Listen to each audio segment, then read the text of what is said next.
Boa noite, estamos de volta com você. Tivemos uma fase no ano que passou em que a gente se encontrava aqui para fazer os nossos cultos. Num certo sentido, é uma memória positiva, no outro sentido, uma memória um pouco angustiante, em função da situação que todos nós passamos, não é? Uma situação difícil, então ainda perdura, a gente pode dizer, um clamor para a cessação desse período que a gente enfrentou, um período que provocou muito sofrimento, num certo sentido também nos solidarizou. O ser humano, ele tem com ele uma série de elementos que faz da gente igual aos outros. Eu costumo dizer que uma das coisas mais difíceis é a gente entender que, como seres humanos, nós temos a mesma fragilidade, nós temos as mesmas limitações e as nossas diferenças deveriam ser como no corpo humano, né? No corpo humano é essencial que os membros do corpo sejam diferentes para a sua funcionalidade. Então as nossas diferenças tinham que contribuir para uma solidariedade ainda maior, para que a gente pudesse ajudar. Há tantas necessidades no mundo, como essa própria pandemia revelou, que além da pandemia em si, a gente tem visto que os países mais carentes, que os grupos de pessoas mais carentes têm sofrido mais. Então a gente fica pensando quanto dinheiro se gasta, por exemplo, com armamentos. Toda hora a gente está vendo na imprensa propaganda de armamentos cada vez mais sofisticados. Quanto dinheiro se gasta com armas que vão contribuir, se forem usadas, para quê? Para a morte, para a guerra, para acentuar as diferenças, para afastar as pessoas umas das outras, não é? Então parece que a humanidade não aprende, né? Então nós ainda continuamos com esse clamor para a cessação da pandemia, né? Mas também um clamor para que a gente aprenda as lições de solidariedade que essa pandemia nos ensinou, não é? Nós estamos aqui, nós somos uma congregação específica aqui no Acre, congregação da Igreja Evangélica Congregacional. Nosso grupo hoje não se reuniu, você já deve nos conhecer, se acompanhou os nossos estudos bíblicos, os nossos cultos. A gente não se reuniu porque algumas pessoas estão com já o diagnóstico de Covid, outras estão com a gripe, com certeza ser gripe porque já fizeram o teste, outras não sabem ainda porque não fizeram o teste. Então a gente resolveu não se reunir essa noite. Então nós temos alguns motivos de oração. Nós vamos passar aqui um período de oração. A gente gostaria de que você estivesse orando pelo Silvio Bessa. A gente o soube, ele é tio de um rapaz da nossa igreja, do Guilherme, que está morando em Minas. E a gente soube que esse seu tio sofreu um acidente, está já no pronto-socorro, mas necessita de cuidados especiais, estava aguardando até um lugar na UTI. Vamos orar por ele. A gente também quer orar pela mãe do Jorge, a mãe do Joaquim. São dois irmãos da nossa igreja, irmãos na fé e também irmãos consanguíneos. O Jorge é o que construiu a nossa congregação. Você tem nos acompanhado pelo Face, por aí você vai ver a inauguração. A gente tem aí no Face os cultos de inauguração, pois a mãe do Jorge também está precisando de ajuda, foi diagnosticada com Covid. Ela também tem problemas já de doenças crônicas, então a gente vai orar por ela, não é? Também. E outros irmãos de nossa igreja, as famílias, né? Família do Lei. Família do Lei é uma família, ele, a esposa dele e o seu filho. A gente chama Lei, mas é o Weasley, né? Weasley, Adriele e Weasley filho. Estão gripados, vamos orar por eles. Vamos orar também pela família da irmã Lúcia. A irmã Lúcia vai fazer o teste para saber se está com Covid. A sua filha Ivana já melhorou. Vamos agradecer pela vida da irmã Lúcia, sua filha Ivana, a bebê Yasmin e o Mustafa, graças a Deus estão bem. Meu filho Isaac está na Unimed para fazer o seu teste, porque a gripe insiste e a gente não sabe se tem ou não a Covid. Então eu estou fazendo assim para a gente tentar fazer os cachorros pararem de latir, né? Então vamos orar pelo Isaac. Sua esposa também apareceu com os sintomas da gripe, a Amanda, enfim, colocando essas pessoas da congregação, toda a congregação nesse momento de oração e orando também por tanta gente. A gente está aqui no Face, né? Então a gente vai se solidarizar com tantos pedidos de oração, com tantas pessoas em sofrimento. E então vamos fazer esse momento de oração. Depois eu vou fazer alguns comentários também que eu acho importantes sobre essa questão ainda, eu como leigo, né, como pastor leigo, não sou da área da saúde, mas algumas recomendações que são muito importantes nesse momento que a gente ainda atravessa, não é? Então vamos fazer essa oração. Senhor, nós agradecemos esse momento em que a gente está aqui publicamente, por meio desse veículo, intercedendo pelas pessoas, de um modo geral. Nesse momento que a gente reconhece que a solidariedade humana precisa se acentuar, agradecemos por tanta gente da área de saúde, tanta gente envolvida na questão da vacinação, tanta gente ajudando, Senhor, esses problemas que houve na Bahia, esses problemas que houve em Minas Gerais, dessas enchentes. Agradecemos a mobilização dessas pessoas, inclusive as igrejas congregacionais no Brasil estão se mobilizando também para essa ajuda, a gente agradece. E a gente pede que haja essa amenização da pandemia. A gente deve continuar alerta, mas a gente tem a nossa voz de oração em termos humanos, em termos do mundo inteiro. A gente clama a Ti e a gente reconhece que há em Ti poder para dar sabedoria nesse momento, mas também para nos ajudar no sentido de conter, de ser já o fim desse período tão difícil para toda a humanidade. E a gente agradece pelas pessoas da nossa igreja, pedimos em favor daqueles que estão já diagnosticados com Covid, mas estão se tratando, os que estão gripados, os que precisam fazer teste, e especificamente pela mãe do Jorge, do Joaquim, a gente pede pela sua vida, pede também pela vida do Bessa, que ele esteja sendo abençoado ali no pronto-socorro, esteja se recuperando. Nós entregamos nas tuas mãos e agradecemos a Ti mais esta oportunidade, em nome de Jesus. Amém. A gente gostaria de dizer, eu falei, nós continuamos no momento em que a gente precisa de cuidados, não é? Continue usando a sua máscara, continue mantendo contato, aquele contato superficial com as pessoas, no sentido do toque apenas com a mão, use o seu álcool em gel, não é? No seu serviço evite aglomeração. A gente precisa desses cuidados ainda, não é? Vacine-se, você que não se vacinou, procure se vacinar, não é? Leve o seu filho, já estamos na fase da vacina para crianças, todo mundo fala essa vacina e tal, há uma polêmica, fuja dessas polêmicas. Estamos num tempo de emergência em que a ciência conseguiu uma vacina que previne sim, que atenua sim, não é? Então tome a sua terceira dose, a dose de reforço, faça isso e tenha esses cuidados. Não acabou, não está acabando, não vamos dar oportunidade ao vírus, não é? Essa variação do vírus que aparece aí, Ômicron, ela contamina mais rápido. E as pessoas que estão tendo uma reação mais amena é porque se vacinaram. Pessoas que não se vacinaram estão tendo uma reação ainda violenta. Então, vamos ser pessoas que tenham essa atenção e esse cuidado, não é? Lembrando ainda mais uma vez, alô, Júlio César, Rosane, Carolina Mamed, nós estamos orando por você. É uma família que vem visitar o Acre, se deslocando lá do estado do Rio de Janeiro. Nós mencionamos aqui e venham com Deus, estamos aguardando a chegada de vocês. Nós queremos ler um texto da carta de Paulo aos Gálatas. A gente quer deixar essa mensagem com vocês que nos ouvem, essa mensagem que vai ficar no Face. É muito interessante a carta aos Gálatas. Eu lembro do meu tempo de adolescente, não foi há muito tempo atrás, em que a carta aos Gálatas me ajudou muito, porque o que acontece é que a carta aos Gálatas, Galácia era uma região do Império Romano Antigo, entendeu? Que era uma província romana.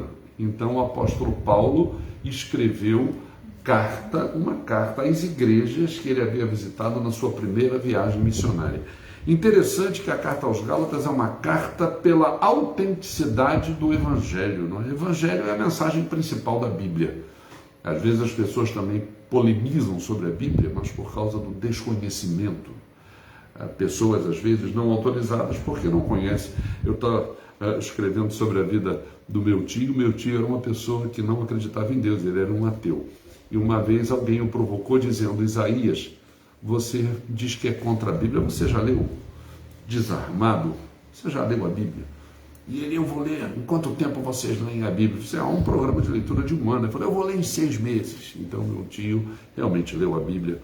E meu tio passou a crer na Bíblia.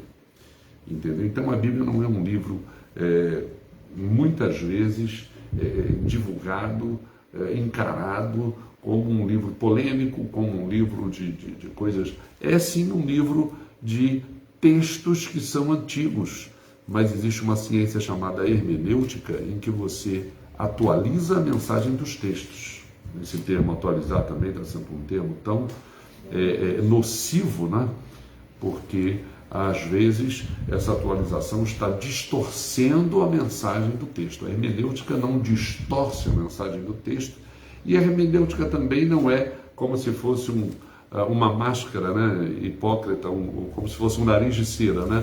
Cada um, de posse de uma hermenêutica, faz da Bíblia a leitura que quiser. Exatamente isso que Paulo está combatendo na carta aos Gálatas. A Bíblia não tem a leitura que o freguês quiser. A Bíblia tem uma mensagem central, e a mensagem central da Bíblia é a mensagem do Evangelho. A palavra Evangelho significa uma boa nova, uma notícia. E o apóstolo Paulo, aqui na carta aos Gálatas, a gente vai ler o trecho, ele está prevenindo os crentes da Galácia a respeito da falsificação do Evangelho. Paulo diz assim: admira-me que estejais passando tão depressa daquele que vos chamou na graça de Cristo para outro Evangelho, o qual não é outro senão que há alguns que vos perturbam e querem perverter o Evangelho de Cristo. Mas ainda que nós, ou mesmo um anjo vindo do céu, vos pregue Evangelho que vá além do que vos temos pregado, seja anátema. Ainda como já dissemos, assim como já dissemos, e agora repito, se alguém vos prega Evangelho que vá além daquele que recebestes, seja anátema. Lemos Gálatas capítulo 1, de 6 a 9. E o comentário que a gente quer fazer sobre esse texto é exatamente esse, a respeito de que só existe um Evangelho. E a Bíblia é o livro que fala desse Evangelho. E aqui Paulo fala Evangelho de Cristo. A palavra Evangelho significa uma boa nova de Jesus. Jesus é a boa notícia. O evangelista Marcos, que foi o primeiro a escrever um evangelho, não é? A palavra evangelho também se aplica aos 4 evangelhos, aos livros que foram escritos sobre Jesus. Marcos, quando escreve, ele diz que a primeira pessoa que anunciou o evangelho foi o próprio Jesus. Então, o evangelho de Cristo diz respeito a Cristo. A primeira coisa que a gente deve entender do evangelho é que diz respeito a Cristo, e foi ele a primeira pessoa que usou a expressão e que anunciou evangelho. A palavra evangelho significa boa notícia, boa nova. Então, aqui em Marcos 1, no versículo 14 e 15, Marcos assinala, o evangelista Marcos assinala o momento histórico em que Jesus pela primeira vez anunciou o evangelho. Então diz assim, Marcos 1, 14 e 15: depois de João ter sido preso, foi Jesus para a Galileia pregando o evangelho de Deus, dizendo: o tempo está cumprido e o reino de Deus está próximo. Arrependei-vos e crede no evangelho. Então cuidado, só tem um evangelho. Só há um evangelho. Não há diversos evangelhos. O evangelho não pode ser distorcido, o evangelho não pode ser mal interpretado, o evangelho não pode ser transformado numa mensagem a gosto de quem ouve, né? Uma mensagem adaptada a qualquer situação, a qualquer circunstância, porque o Evangelho é o Evangelho de Cristo. E aqui esse texto diz, o tempo está cumprido, ou seja, há uma contagem, há um cronômetro. Quando Jesus anuncia o Evangelho, há uma urgência em se ouvir, acolher, atender, crer no Evangelho. Porque a pessoa que autentica o Evangelho, que prega o Evangelho, que é a própria razão de ser do Evangelho, é Jesus Cristo. E a Bíblia revela quem é esse Jesus. A principal tarefa da Bíblia é anunciar esse Evangelho. A principal tarefa da Bíblia é anunciar a pessoa de Jesus. O principal personagem das Escrituras é Jesus, e a Bíblia nada mais, nada menos diz que Deus se fez homem na pessoa de Jesus para salvar a humanidade, para salvar todo aquele que crê. Então é necessário que as pessoas se aproximem de Cristo por fé e esperem de Jesus o quê? Uma conversão, uma mudança de vida. A Bíblia diz que nós somos mortais. E a Bíblia é um livro que denuncia o que ela chama de pecado. Pecado, a gente tem que entender a definição de pecado como a Bíblia mostra. E não como popularmente as pessoas até debocham, né? Até debocham dessa expressão. Mas nenhum de nós duvida da capacidade humana de ser mau. O próprio Jesus, aliás, no próprio Evangelho de Marcos, eu gostaria até de ler esse trecho, porque é um trecho que eu costumo dizer que se não saísse da boca de Jesus, a gente não acreditava, né? Olha o que Jesus disse em Marcos capítulo 7, convocando ele de novo a multidão. Foi assim um pronunciamento solene de Jesus. Jesus convocou a multidão. E a Bíblia diz que ele convocou de novo, Marcos 7,14. Convocando de novo a multidão, disse-lhes, ouvi-me todos e entendei. Olha o que Jesus disse. Nada há fora do homem que entrando nele o possa contaminar. Mas o que sai do homem é que o contamina. Isso é uma das definições bíblicas de pecado. Ou seja, não aconteceu com essa pandemia, e eu acho que nunca vai acontecer, a gente espera que nunca aconteça. Mas se houver uma pandemia, eu já disse isso em um sermão aqui e vou repetir de novo, se houver uma pandemia, se houver um vírus que define a raça humana, o pecado, a maldade no mundo, desaparece. Já pensou nisso? Imagina um mundo sem nenhum ser humano. As florestas iam sobreviver. Aliás, elas iam invadir as cidades, que as cidades derrubaram as florestas, né? Eu me lembro que eu tinha aula de geografia, isso lá na década de 70, né? Eu estava iniciando na década de 70 e não iniciei com o meu ginásio. E a minha professora de geografia dizia assim, olha, a melhor terra para se plantar no Brasil é a terra roxa, que está debaixo da cidade de Curitiba. A gente não tem nada contra a cidade de Curitiba, ou contra a cidade nenhuma, né? Mas a melhor terra para se plantar está debaixo de uma cidade, é porque o homem ocupa o solo de maneira não inteligente. Então vamos supor, né, que as florestas voltassem e dominassem todas as cidades. Os animais, não haveria morte, extinção de animais se o ser humano não existisse. Não haveria guerra, não haveria, além da poluição. Não são os animais irracionais que poluem o meio ambiente.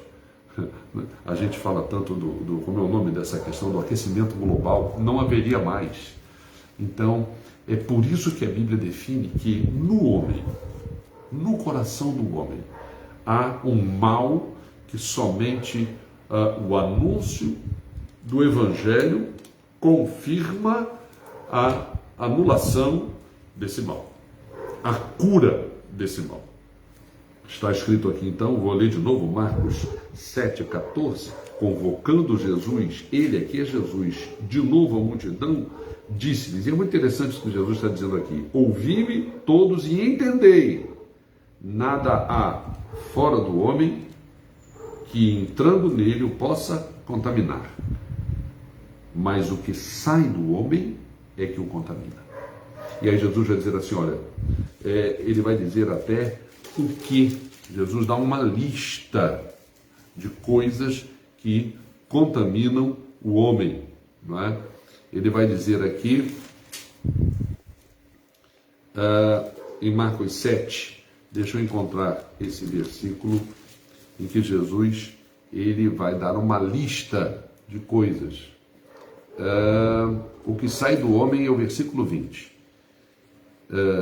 Isto é o que o contamina, porque de dentro do coração dos homens, Marcos 7, 21, pecado é o que há dentro do coração dos homens. Aqui, gente, homens aqui é genérico, tá?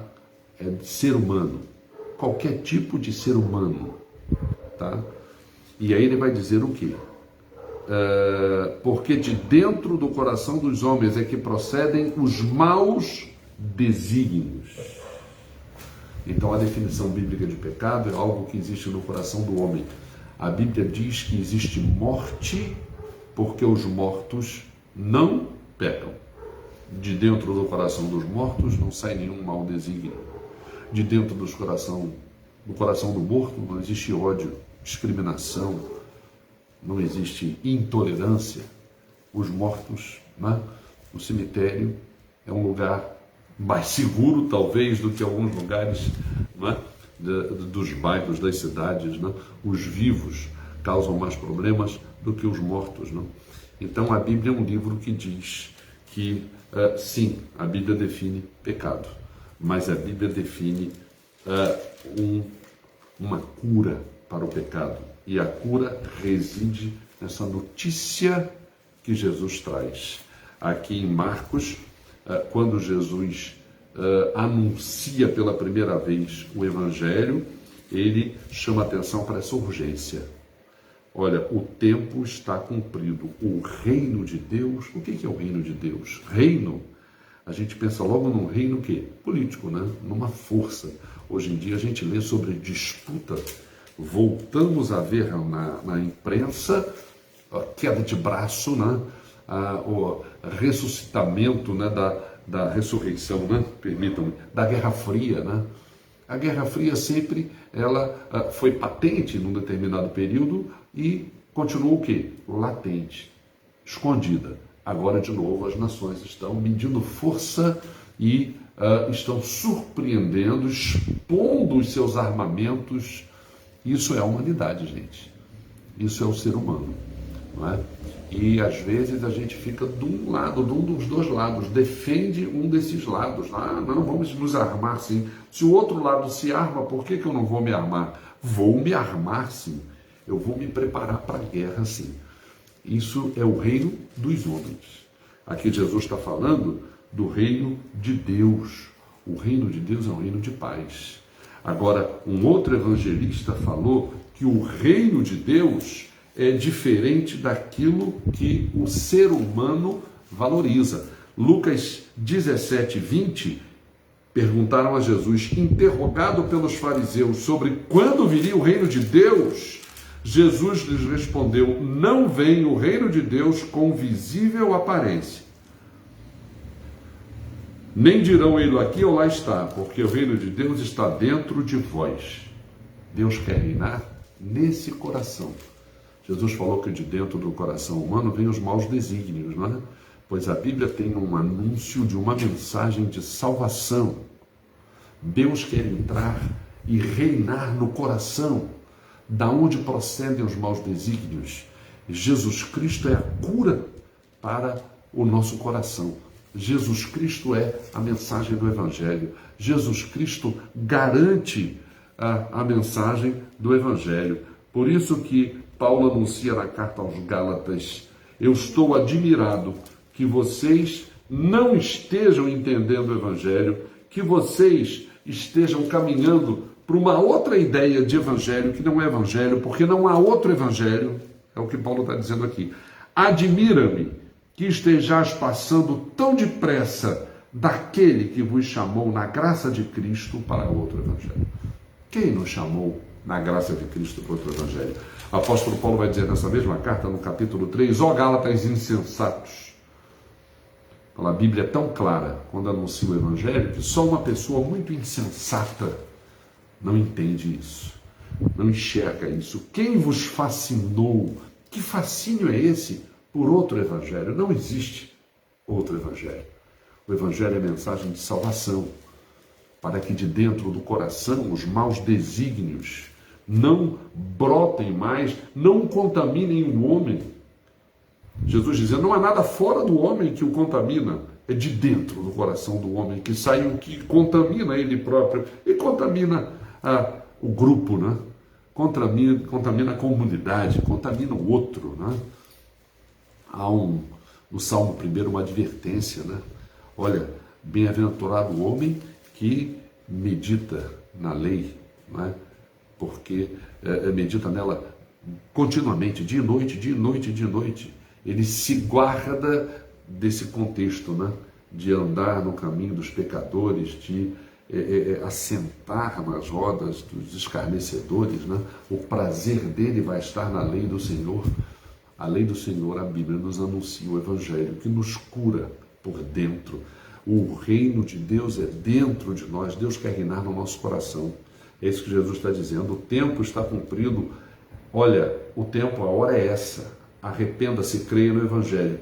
A Bíblia diz, olha, o reino de Deus é dentro de nós. O reino de Deus é Deus ocupar um espaço no nosso coração para Deus reinar nele.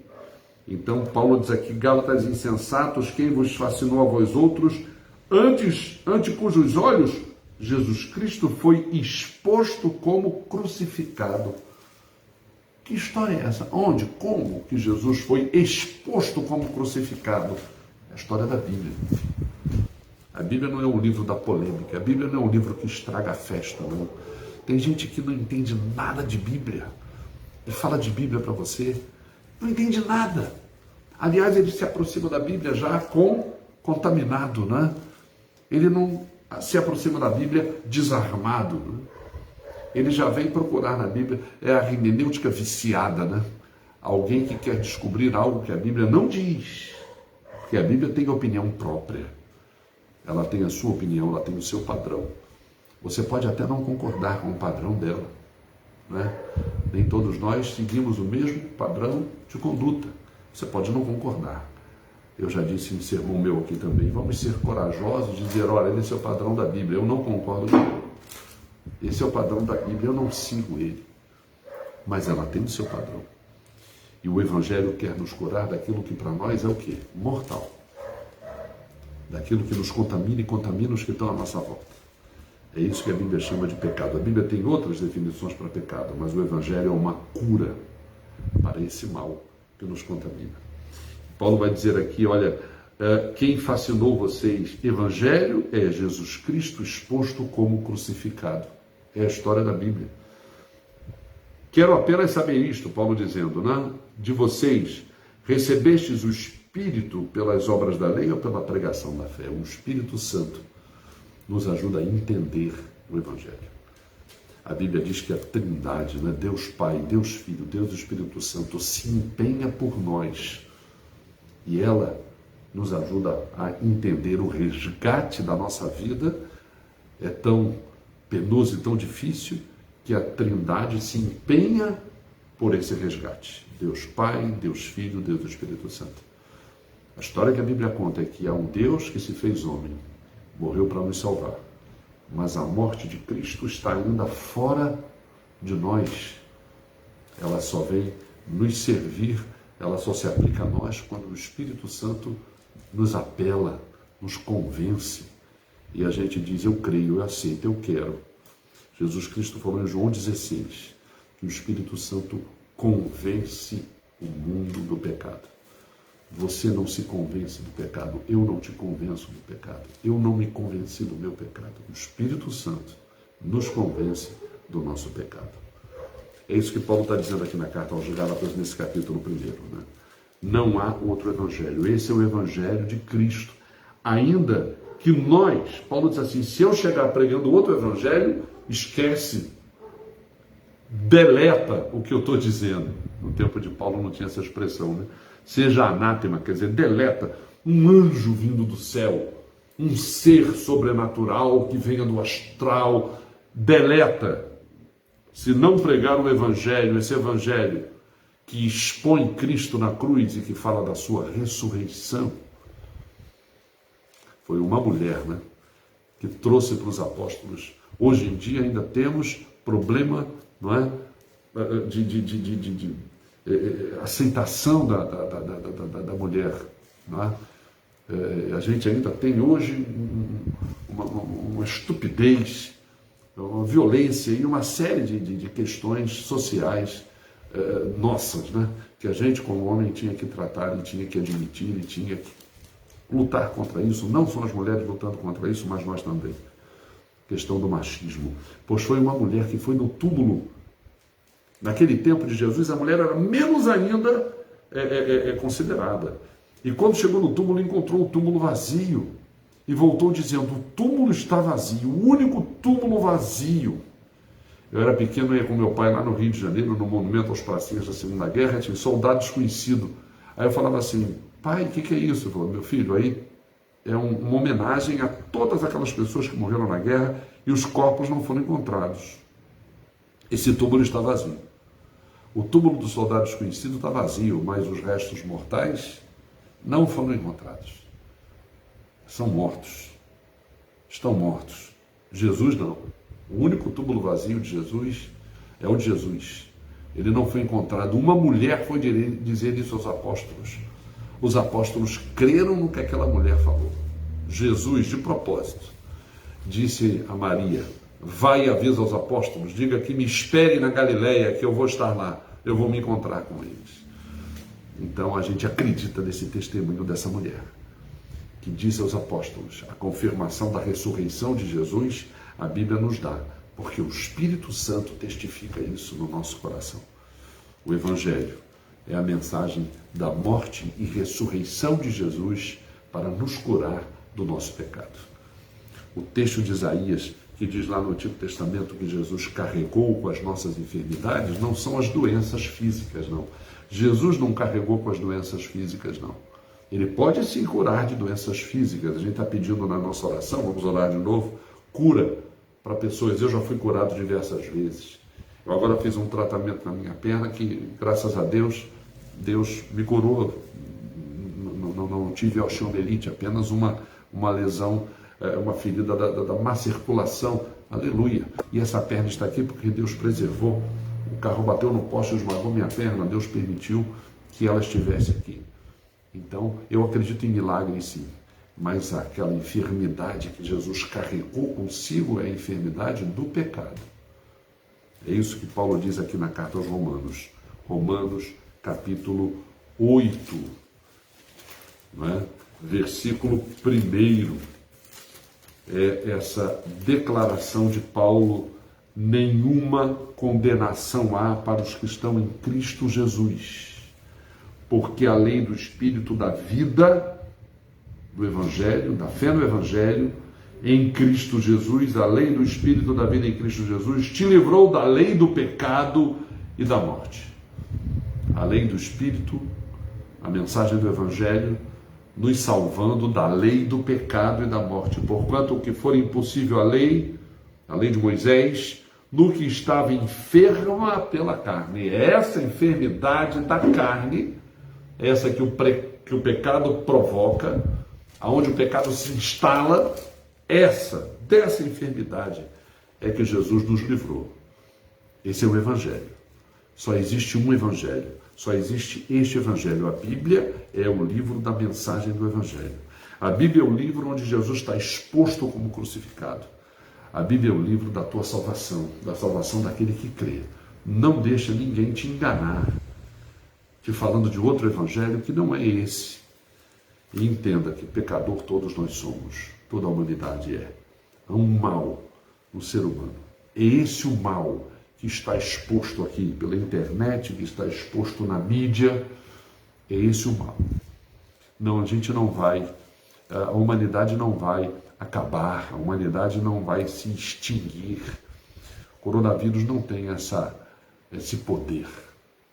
Mas se houvesse um vírus que extinguisse toda a humanidade, olha, os mares, os oceanos, as florestas, não haveria poluição, não haveria incêndio nas florestas, não haveria guerras, os animais não seriam extintos, porque o ecossistema ele só é perturbado pela presença do homem e daquilo que ele tem dentro e que contamina a relação dele com o outro, assim como contamina toda a natureza.